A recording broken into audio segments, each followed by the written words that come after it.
CCN ನ್ಯೂಸ್ಗೆ ಸ್ವಾಗತ. ನಾನು ಸ್ನೇಹರಾಜ್. ಇಂದಿನ ಮುಖ್ಯಾಂಶಗಳು: ಹುಮ್ನಾಬಾದ್ ವೀರಭದ್ರೇಶ್ವರ ಜಾತ್ರೆಗೆ ತೆರಳುತ್ತಿದ್ದ ವ್ಯಕ್ತಿ ಹೆದ್ದಾರಿಯಲ್ಲಿ ದುರಂತ ಅಂತ್ಯ. ವಾರಕ್ಕೆ 5 ದಿನಗಳ ಕೆಲಸ ನೀತಿ ಜಾರಿಗೆ ಒತ್ತಾಯಿಸಿ ಬ್ಯಾಂಕ್ ನೌಕರರ ಮುಷ್ಕರ. ಜನವರಿ 30ರಿಂದ 3 ದಿನಗಳ ಕಾಲ ವಚನ ವಿಜಯೋತ್ಸವ. ಹುಮ್ನಾಬಾದ್ ಐತಿಹಾಸಿಕ ಶ್ರೀ ವೀರಭದ್ರೇಶ್ವರ ಜಾತ್ರಾ ಮಹೋತ್ಸವ. ಅಗ್ನಿಕುಂಡದಲ್ಲಿ ಅಗ್ನಿ ತುಳಿದು ಹರಕೆ ತೀರಿಸಿದ ಭಕ್ತರು. ನಸುಕಿನ ಜಾವ ವೀರಭದ್ರೇಶ್ವರ ಜಾತ್ರೆಗೆಂದು ತೆರಳುತ್ತಿದ್ದ ವ್ಯಕ್ತಿ ಭೀಕರ ಅಪಘಾತದಲ್ಲಿ ಸಾವು. ಬಸವಕಲ್ಯಾಣ ತಾಲೂಕಿನ ರಾಜೇಶ್ವರ ಗ್ರಾಮದ ಬಳಿ ರಾಷ್ಟ್ರೀಯ ಹೆದ್ದಾರಿಯಲ್ಲಿ ಭೀಕರ ಅಪಘಾತ. ನಿಂತಿದ್ದ ಲಾರಿಗೆ ಹಿಂಬದಿಯಿಂದ ಡಿಕ್ಕಿ ಹೊಡೆದು ಭೀಕರ ಅಪಘಾತ. ಬಸವಕಲ್ಯಾಣ ಪಟ್ಟಣದ ನಿವಾಸಿ ವಿಶ್ವಜಿತ್ 30 ವರ್ಷದ ದಾರುಣ ಅಂತ್ಯ. ಬಸವಕಲ್ಯಾಣ ಕಡೆಯಿಂದ ಹುಮ್ನಾಬಾದ್ಗೆ ಜಾತ್ರೆಗೆಂದು ಎಟಿಗ ಕಾರ್ನಲ್ಲಿ ತೆರಳುತ್ತಿದ್ದ ವಿಶ್ವಜಿತ್. ನಸುಕಿನ ಜಾವ 4 ಗಂಟೆ ಸುಮಾರಿಗೆ ನಡೆದ ಭೀಕರ ಅಪಘಾತ. ಸ್ಥಳದಲ್ಲೇ ವ್ಯಕ್ತಿಯ ಸಾವು. ಬಸವಕಲ್ಯಾಣ ಸಂಚಾರಿ ಪೊಲೀಸ್ ಠಾಣೆಯಲ್ಲಿ ಪ್ರಕರಣ ದಾಖಲು. ಸ್ಥಳಕ್ಕೆ ಭೇಟಿ ನೀಡಿ ಪರಿಶೀಲನೆ.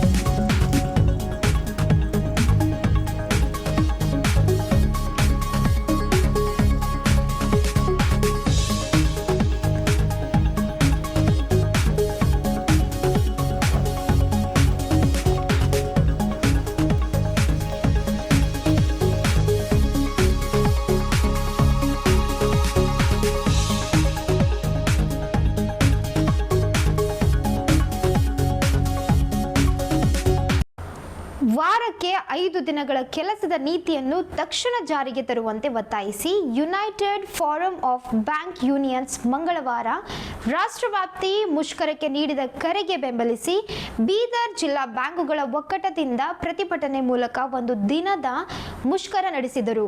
ಬ್ಯಾಂಕ್ ಸಂಘಗಳ ಒಕ್ಕೂಟ ವೇದಿಕೆ ನೇತೃತ್ವದಲ್ಲಿ ಪ್ರತಿಭಟನೆ ನಡೆಸಿದರು.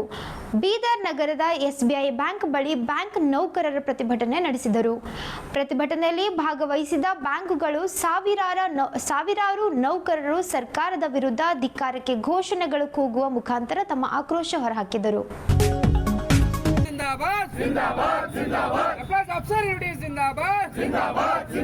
Introduction of 5 days banking we demand.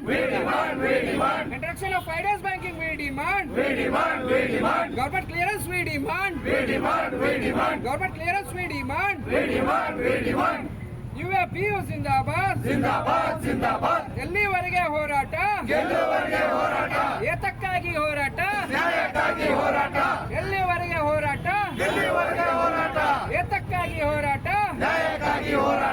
Bank employees unity zindabad. UAPU ಜಿಂದಾಬಾದ್. ಬೇಕೇ ಬೇಕು, ಬೇಕೇ ಬೇಕು. We demand. Finance banking we demand. Finance banking we demand. We demand. Finance banking we demand. We demand. Finance banking we demand. Government clearance we demand. Bank union UAPU ವತಿಯಿಂದ ಒಂದು ದಿವಸದ ಮುಷ್ಕರವನ್ನು ನಾವು ಬೀದರ್ ಘಟಕ UAPU ಘಟಕ ಬೀದರಿಂದ ಇವತ್ತು ಮಾಡ್ತಾ ಇದ್ದೀವಿ. ನಮ್ಮದು ಒಂದೇ ಒಂದು ಡಿಮಾಂಡ್ ಏನಂತಂದರೆ 5 ಡೇ ಬ್ಯಾಂಕಿಂಗ್. ಈಗಾಗಲೇ RBI, LIC, ಕೇಂದ್ರ ಸರ್ಕಾರದ ಎಲ್ಲ ಇಲಾಖೆಗೂ ಕೂಡ 5 ದಿವಸದ ವರ್ಕಿಂಗ್ ಇದೆ. ಬ್ಯಾಂಕ್ ಮಾತ್ರ 6 ದಿವಸ ವರ್ಕ್ ಇದೆ. ಈಗಾಗಲೇ ನಮ್ಮ ಒಪ್ಪಂದದ ಪ್ರಕಾರ ಹೋದ ವರ್ಷನೇ ಮಾರ್ಚಲ್ಲಿ ಒಪ್ಕೊಂಡಿದ್ದರು 5 ದಿನದ ಬ್ಯಾಂಕಿಂಗ್ 5 ಡೇ ಬ್ಯಾಂಕಿಂಗ್ ಮಾಡ್ತೀವಿ ಅಂತ. ಇಲ್ಲಿವರೆಗೂ ಅದು ಡಿಮಾಂಡನ್ನು ಇನ್ನೂ ಪೂರ್ತಿಗೊಳಿಸಿಲ್ಲ. ಅದಕ್ಕೋಸ್ಕರ ನಾವು ಒಂದು ದಿವಸದ ದೇಶಾದ್ಯಂತ UFB ಅಡಿಯಲ್ಲಿ ಬ್ಯಾಂಕ್ ಮುಷ್ಕರವನ್ನು ಕೈಗೊಂಡಿದ್ದೇವೆ. ಅಂದ್ರೆ ನಿಮಗೆ ಮಾತು ಕೊಟ್ಟಿದ್ದೇನೆ ಇದು ಮಾಡೋದು. ಹೌದು, ಈಗಾಗಲೇ ನಮ್ಮ ವೇಜ್ ಡಿವಿಷನ್ ಪ್ರಕಾರ IBA ನಮ್ಮ ಸಹಿ ಕೂಡ ಮಾಡಿದ್ದಾರೆ. ನಮ್ಮ 5 ಡೇ ಬ್ಯಾಂಕಿಂಗ್ ಮಾಡ್ತೀವಿ ಅಂತೇಳಿ ಹಣಕಾಸು ಇಲಾಖೆ ಇರ್ಬೋದು, ನಮ್ಮ DFS ಇರ್ಬೋದು, ಅವರು ಈ ಒಂದು ಡಿಮಾಂಡನ್ನು ನಾವು ಈಗ ಈಡೇರಿಸ್ತೀವಿ, ಮಾಡ್ತೀವಿ, ಇಂಪ್ಲಿಮೆಂಟ್ ಮಾಡ್ತೀವಿ ಅಂತ ಹೇಳಿ ನಮ್ಮನ್ನು ಭರವಸೆ ಕೊಟ್ಟಿದ್ದರು. ಆದರೆ ಆ ಭರವಸೆಯನ್ನು ಇನ್ನೂ ಈಡೇರಿಸಿಲ್ಲ. ಅದಕ್ಕೋಸ್ಕರ ನಾವು 3-4 ಸುತ್ತಿನ ಮಾತುಕತೆ ಮಾಡಿದಾಗ ಕೂಡ ಈ ಮಾತುಕತೆಯಲ್ಲಿ ಯಾವುದೂ ಸಫಲವಾಗಿಲ್ಲ. ಅವರು ನಮ್ಮ ಈ ಒಂದು 5 ಡೇ ಬ್ಯಾಂಕಿಂಗ್ ಒಪ್ಕೊಳ್ಳಿಲ್ಲ. ಅದಕ್ಕೋಸ್ಕರ ನಾವು ಇವತ್ತು ದೇಶಾದ್ಯಂತ ಎಲ್ಲ ರಾಷ್ಟ್ರೀಕೃತ ಬ್ಯಾಂಕ್ ಕೂಡಿ UAB ಅಡಿಯಲ್ಲಿ ಬೀದರ್ ಘಟಕದಿಂದ 1 ದಿವಸದ ಮುಷ್ಕರವನ್ನು ಕೈಗೊಂಡಿದ್ದೀವಿ. 6 ದಿವಸದ ಪ್ರಾಬ್ಲಮ್ ತೊಂದರೆ ಏನಂದರೆ ಬ್ಯಾಂಕ್ ಕರ್ಮಿಗಳು ಬಹಳ ಒತ್ತಡದಲ್ಲಿ ಕೆಲಸ ಮಾಡ್ತಾರೆ. ಈಗಾಗಲೇ ಬಹಳಷ್ಟು ಸ್ಟಾಫು ಕಡಿಮೆ ಆಗಿದೆ. ಹೀಗಾಗಿ ಆ ಒತ್ತಡವನ್ನು ನಾವು ಕಡಿಮೆ ಮಾಡಬೇಕಂದ್ರೆ ನಮಗೆ ಲೈಫ್ ಬ್ಯಾಲೆನ್ಸ್ ಆಗಬೇಕಂದ್ರೆ ನಮಗೆ ರಜೆ ಬೇಕು. ಈಗಾಗಲೇ online banking, digitalise banking, ATMs ಬಹಳಷ್ಟು ಆಲ್ಟರ್ನೇಟ್ ಚಾನಲ್ಸ್ಗಳು ಇದ್ದಾವೆ. ಅದಕ್ಕೋಸ್ಕರ ನಾವು ಈಗಾಗಲೇ ಕೇಂದ್ರ ಸರ್ಕಾರಗಳು ನಮಗೇನು ನಮಗೆ ಎಲ್ಲ ರೂಲ್ಸ್ ಇಂಪ್ಲಿಮೆಂಟ್ ಮಾಡ್ತಾರೆ. RBI ಕೂಡ 5 ದಿವಸ ಮಾಡ್ತಾಯಿದೆ, ಅದು 5 ಡೇ ಬ್ಯಾಂಕಿಂಗ್ ಇದೆ. ನಮ್ಮ LIC ಕೂಡ ನಮ್ಮ ಜೊತೆ ಇರೋದು, ಅದನ್ನು 5 ಡೇ ಬ್ಯಾಂಕಿಂಗ್ ಇದೆ. ನಮ್ಮ ಕೇಂದ್ರ ಸರ್ಕಾರದ ಎಲ್ಲ ಇಲಾಖೆಗಳಿಗೂ 5 ದಿವಸದ ಕಾರ್ಯ ನಿರ್ವಹಿಸ್ತಾರೆ. ನಾವು ಮಾತ್ರ 6 ದಿವಸ ಕಾರ್ಯನಿರ್ವಹಿಸ್ತೀವಿ. ನಾವು ಕೇಂದ್ರ ಸರ್ಕಾರದ ಯಾವುದೇ ಯೋಜನೆಗಳು ಇರ್ಬೋದು, ಎಲ್ಲ ಯೋಜನೆಗಳು ಈಗಾಗಲೇ ನಿನ್ನೆ ಪ್ರಧಾನಮಂತ್ರಿಗಳು ಹೇಳಿದರು, ರಾಷ್ಟ್ರಪತಿ ಕೂಡ ಹೇಳಿದರು, ವಿಕಸಿತ ಭಾರತ ಮಾಡ್ತಾ ಇದ್ದೀವಿ, ನಾವು SHGಗಳು ಮಾಡ್ತಾ ಇದ್ದೀವಿ, ಮತ್ತು ಸ್ಟಾರ್ಟಪ್ ಮಾಡ್ತಿದ್ವಿ. ಅವೆಲ್ಲ ಯಾರು ಇಂಪ್ಲಿಮೆಂಟ್ ಮಾಡ್ತಾರೆ? ನಾವು ಬ್ಯಾಂಕರ್ ಮಾಡ್ತಾ ಇದ್ದೀವಿ.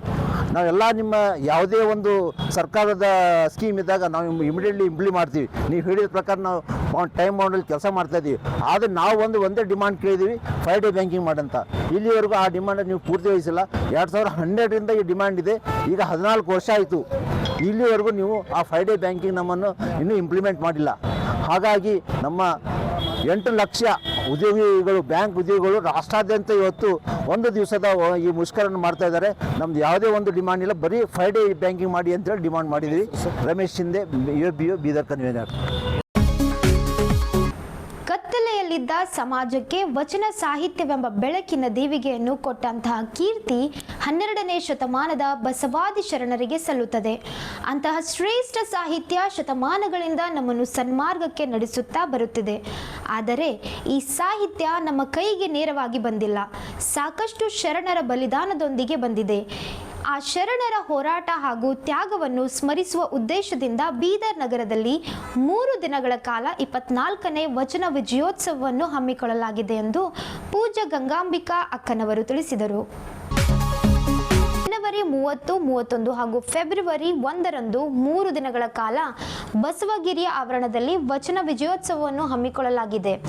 ಜನವರಿ 30ರಂದು ಬೆಳಗ್ಗೆ 11 ಗಂಟೆಗೆ ಕಾರ್ಯಕ್ರಮದ ಉದ್ಘಾಟನೆ ನಡೆಯಲಿದ್ದು, ಕಾರ್ಯಕ್ರಮದಲ್ಲಿ ವಿವಿಧ ಶ್ರೀಗಳು ಹಾಗೂ ಜನಪ್ರತಿನಿಧಿಗಳು ಭಾಗಿಯಾಗಲಿದ್ದಾರೆ. ಮಧ್ಯಾಹ್ನ ಸ್ತ್ರೀ ಶಕ್ತಿ ಸಮಾವೇಶ ಹಾಗೂ ಸಾಯಂಕಾಲ ಶರಣ ಕಲಾ ವೈಭವ ನಡೆಯಲಿದೆ. ಜನವರಿ 31ರಂದು ಸಾಮೂಹಿಕ ವಚನ ಪಾರಾಯಣ, ಯುವ ಶಕ್ತಿ ಸಮಾವೇಶ, ವಿವಿಧ ಸಾಧಕರಿಗೆ ಸನ್ಮಾನ, ಧರ್ಮ ಚಿಂತನ ಗೋಷ್ಠಿ ನಡೆಯಲಿದೆ. ಫೆಬ್ರವರಿ 1ರಂದು ಬೀದರ್ ನಗರದ ಬಸವೇಶ್ವರ ವೃತ್ತದಿಂದ ಬಸವಗಿರಿಯವರೆಗೆ ಧರ್ಮ ಗ್ರಂಥ ವಚನ ಸಾಹಿತ್ಯದ ಮೆರವಣಿಗೆ, ವಚನ ಸಾಹಿತ್ಯದ ಪಟ್ಟಾಭಿಷೇಕ, ಗುರು ಬಸವ ಪುರಸ್ಕಾರ ಹಾಗೂ ಶರಣ ಸೇವಾ ಪುರಸ್ಕಾರ ಪ್ರದಾನ ಮಾಡಲಾಗುವುದು ಎಂದು ತಿಳಿಸಿದರು. ಜಾಗತಿಕ ಲಿಂಗಾಯತ ಮಹಾಸಭಾ ಉಪಾಧ್ಯಕ್ಷ ಬಸವರಾಜ್ ಬುಳ್ಳ ಮಾತನಾಡಿ, ಈ ಬಾರಿಯ ವಚನ ವಿಜಯೋತ್ಸವಕ್ಕೆ ಎಲ್ಲಾ ಬಸವ ಪರ ಸಂಘಟನೆಗಳು ಒಟ್ಟಾಗಿ ಶ್ರಮಿಸಲಿದ್ದು, ರಾಜ್ಯವೇ ಬೀದರ್ನತ್ತ ತಿರುಗಿ ನೋಡುವಂತೆ ಕಾರ್ಯಕ್ರಮ ಯಶಸ್ವಿಗೊಳಿಸೋಣ ಎಂದು ಹೇಳಿದರು. ಬಸವಾದಿ ಶರಣರ ವಚನಗಳು ಮಾನವ ಬದುಕಿನ ದಾರಿಯಲ್ಲಿ ಹಚ್ಚಿಟ್ಟ ದೀಪಗಳು. ಈ ಶ್ರೇಷ್ಠ ನುಡಿಗಳು ಇಂದು ನಮಗೆ ಉಳಿದು ಬಂದಿದೆ ರೋಚಕ ಸಂಗತಿ. ಶರಣರ ಬಲಿದಾನ ಹಾಗೂ ವೀರಗಾಥೆಯ ಕಾರ್ಯಗಳಿಂದ ಉಳಿದು ಬಂದಿರುವ ವಚನ ಸಾಹಿತ್ಯ ಸಂರಕ್ಷಣೆ ಸ್ಮರಣೆಗಾಗಿ ಪ್ರತಿ ವರ್ಷ ವಚನ ವಿಜಯೋತ್ಸವ ಕಾರ್ಯಕ್ರಮ ಆಚರಿಸಲಾಗುತ್ತದೆ. ಈ ವರ್ಷ 24ನೇ ವಚನ ವಿಜಯೋತ್ಸವವನ್ನು 30, 31 ಜನವರಿ ಮತ್ತು ಫೆಬ್ರವರಿ 1, 2026ರಂದು 3 ದಿನಗಳ ಕಾಲ ಅರ್ಥಪೂರ್ಣವಾಗಿ ಕಾರ್ಯಕ್ರಮವನ್ನು ಆಯೋಜನೆ ಮಾಡಲಾಗಿದೆ. ಜನವರಿ 30ರಂದು ಮುಂಜಾನೆ 8 ಗಂಟೆಗೆ ಸಾಮೂಹಿಕ ಇಷ್ಟಲಿಂಗ ಪೂಜಾ ಯೋಗದೊಂದಿಗೆ ಕಾರ್ಯಕ್ರಮ ಪ್ರಾರಂಭವಾಗುತ್ತದೆ. ಪೂಜ್ಯ ಶ್ರೀ ಸಿದ್ದರಾಮ ಶರಣರು ಬೆಲ್ದಾಳ್ ಹಾಗೂ ಇನ್ನಿತರ ಪೂಜ್ಯರ ಸಾನ್ನಿಧ್ಯದಲ್ಲಿ ನಡೆಯಲಿದ್ದು, ಬಸವ ಕಲ್ಯಾಣ ಕ್ಷೇತ್ರ ಸಮಿತಿಯ ಸಂಯೋಜಕರಾಗಿರ್ತಕ್ಕಂಥ ಶರಣರಾದ ಬಸವರಾಜ ಪಾಟೀಲ್ ಸೇಡಂ ಅವರು ಆ ಕಾರ್ಯಕ್ರಮವನ್ನು ಬೆಳಗಿನ ಕಾರ್ಯಕ್ರಮವನ್ನು ಉದ್ಘಾಟಿಸಲಿದ್ದಾರೆ. ಡಾಕ್ಟರ್ ವಿಜಯಶ್ರೀ ಬಶೆಟ್ಟಿ ಅವರು ಧ್ವಜಾರೋಹಣ ಗೈಯಲಿದ್ದಾರೆ ಹಾಗೂ ನಮ್ಮ ಡಾಕ್ಟರ್ CS ರಗಟೆಯವರು ಈ ಒಂದು ಗುರು ವಚನ ಪರುಷಕಟ್ಟೆಯ ಗ್ರಂಥಕ್ಕೆ ಗೌರವಾರ್ಪಣೆಯನ್ನು ಅರ್ಪಿಸ್ತಾ ಇದ್ದಾರೆ. ವಾಣಿಜ್ಯ ತೆರಿಗೆ ಅಧಿಕಾರಿಗಳಾಗಿರ್ತಕ್ಕಂಥ ನಿವೃತ್ತ P. ರುದ್ರಪ್ಪ ಕುರ್ಕುಂದ ಅವರು ಅನುಭವವನ್ನು ನೀಡಲಿದ್ದಾರೆ. ಅದೇ ದಿನ 30 ತಾರೀಕಿನಂದು ಮುಂಜಾನೆ 11 ಗಂಟೆಗೆ ಕಾರ್ಯಕ್ರಮದ ಉದ್ಘಾಟನಾ ಸಮಾರಂಭ ಜರುಗಲಿದೆ. ಆ ಕಾರ್ಯಕ್ರಮದ ದಿವ್ಯ ಸಾನ್ನಿಧ್ಯವನ್ನು ಬಸವ ಕಲ್ಯಾಣ ಅನುಭವ ಮಂಟಪದ ಅಧ್ಯಕ್ಷರಾದ ನಾಡೋಜ ಪೂಜ್ಯ ಶ್ರೀ ಡಾಕ್ಟರ್ ಬಸವಲಿಂಗ ಪಟ್ಟದೇವರು ಹಾಗೂ ಹುಲಸೂರಿನ ಪೂಜ್ಯ ಶ್ರೀ ಡಾಕ್ಟರ್ ಶಿವಾನಂದ ಮಹಾಸ್ವಾಮಿಗಳವರ ದಿವ್ಯ ಸಾನ್ನಿಧ್ಯದಲ್ಲಿ ತೆಲಂಗಾಣ ರಾಜ್ಯದ ವಾರಂಗಲ್ದ ಪಾಲ್ಕುರಿಕೆ ಸೋಮನಾಥ ಕಲಾಪೀಠದ ಅಧ್ಯಕ್ಷರಾದ ಡಾಕ್ಟರ್ ರೂಪಾಲು ಸತ್ಯನಾರಾಯಣ ಅವರು ಆ ಕಾರ್ಯಕ್ರಮವನ್ನು ಉದ್ಘಾಟನೆ ಮಾಡ್ತಾ ಇದ್ದಾರೆ. ಆ ಕಾರ್ಯಕ್ರಮದ ಅಧ್ಯಕ್ಷತೆಯನ್ನು ಶರಣರಾದ ಅರಣ್ಯ ಪರಿಸರ ಮತ್ತು ಜೀವಿಶಾಸ್ತ್ರ ಹಾಗೂ ಬೀದರ್ ಜಿಲ್ಲಾ ಉಸ್ತುವಾರಿ ಸಚಿವರು ಹಾಗೂ ವಚನ ವಿಜಯೋತ್ಸವ ಸ್ವಾಗತ ಸಮಿತಿಯ ಅಧ್ಯಕ್ಷರಾಗಿರ್ತಕ್ಕಂಥ ಶ್ರೀಮಾನ್ ಈಶ್ವರ್ ಖಂಡ್ರೆ ಅವರು ಅಧ್ಯಕ್ಷತೆಯನ್ನು ವಹಿಸಿಕೊಳ್ಳಲಿದ್ದಾರೆ. ಯಾಕಂದ್ರೆ ಪ್ರತಿ ವರ್ಷ ಇದು 24ನೇದು, ಬಟ್ ಈ ವರ್ಷದ ವಿಶೇಷತೆ ಇದೆ. ಯಾಕಂದ್ರೆ ನಾನು ಸಾಲಾಗಿ ನೋಡ್ತಾ ಇದ್ದೀನಿ, ರಾಷ್ಟ್ರೀಯ ಬಸವದಳ ಇದೆ, ಬಸವ ಕೇಂದ್ರ ಇದೆ, ಬಸವ ಬಳಗ ಇದೆ, ಕನ್ನಡ ಸಾಹಿತ್ಯ ಪರಿಷತ್ ಇದೆ, ಬಸವ ಸೇವಾ ಪ್ರತಿಷ್ಠಾನದ ನೇತೃತ್ವದಲ್ಲಿ ಅವರ ಅಡಿಯಲ್ಲಿ ಎಲ್ಲ ಸಂಘಟನೆಗಳು ಸಂಯುಕ್ತವಾಗಿ ಬಂದು ಈ ಸಲ ಆಚರಣೆ ಮಾಡಲಿಕ್ಕೆ ಪ್ರೋತ್ಸಾಹ ನೀಡ್ತಾರೆ. ಅದಕ್ಕೆ ಅನೇಕ ವಿದ್ವಾಂಸರು ಬಂದು ಯಾವ ಧರ್ಮದಿಂದ ಈ ಜಗತ್ತಿಗೆ ಶಾಂತಿ ಸಿಗಲಿಕ್ಕೆ ಸಾಧ್ಯ ಇದೆ ಎಂಬಂತ ಸಂದೇಶವನ್ನು ಜನಸಾಮಾನ್ಯರಿಗೆ ಕೊಡ್ಲಿಕ್ಕೆ ಬರ್ತಾ ಇದ್ದಾರೆ. ಅದಕ್ಕೆ ಅನೇಕ ರಾಜ್ಯಗಳಿಂದ, ಕೇರಳ ಇರ್ಬೋದು, ಆಂಧ್ರ ಇರ್ಬೋದು, ತೆಲಂಗಾಣ, ಮಹಾರಾಷ್ಟ್ರ, ಎಲ್ಲ ರಾಜ್ಯಗಳಿಂದ ಕೂಡ ಜನ ಬರ್ತಾ ಇದ್ದಾರೆ.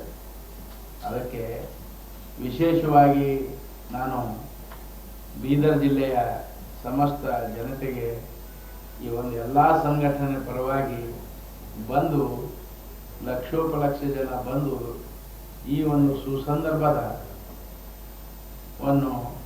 ತಾವು ಉಪಯೋಗಿಸಿಕೊಳ್ಬೇಕು, ಬಸವಣ್ಣ ತತ್ವವನ್ನು ಅಳವಡಿಸಿಕೊಳ್ಬೇಕು. ಎಲ್ಲರ ಉದ್ದೇಶ ಒಂದೇ ಇದೆ, ಬಸವ ತತ್ವ ಪ್ರಚಾರ ಆಗಬೇಕು, ಬಸವ ತತ್ವ ಸ್ವತಂತ್ರ ಆಗಬೇಕು, ಇಡೀ ಜಗತ್ತಿಗೆ ಮುಟ್ಟಬೇಕು, ಜಗತ್ತಿನಲ್ಲಿ ಶಾಂತಿ ನೆಲೆಸಬೇಕು.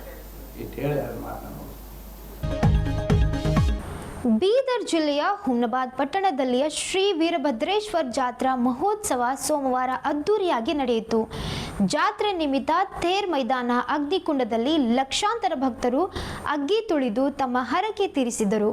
ಭಾನುವಾರ ರಾತ್ರಿ ಶ್ರೀ ವೀರಭದ್ರೇಶ್ವರ ದೇವಸ್ಥಾನದಿಂದ ಹೊರಟ ವೈಭವ ಪಲ್ಲಕ್ಕಿ ಉತ್ಸವ ಸೋಮವಾರ ಬೆಳಗಿನ ಜಾವ ಅಗ್ನಿಕುಂಡ ತಲುಪಿತು. ಸ್ಥಳೀಯ ಹಿರೇಮಠದ ಶ್ರೀ ರೇಣುಕಾ ಗಂಗಾಧರ್ ಶಿವಾಚಾರ್ಯ ಸಾನ್ನಿಧ್ಯದಲ್ಲಿ ಪೂಜೆ ನೆರವೇರಿಸುವ ಮುಖಾಂತರ ಅಗ್ಗಿ ತುಳಿಯುವಿಕೆ ಆರಂಭಗೊಂಡಿತು.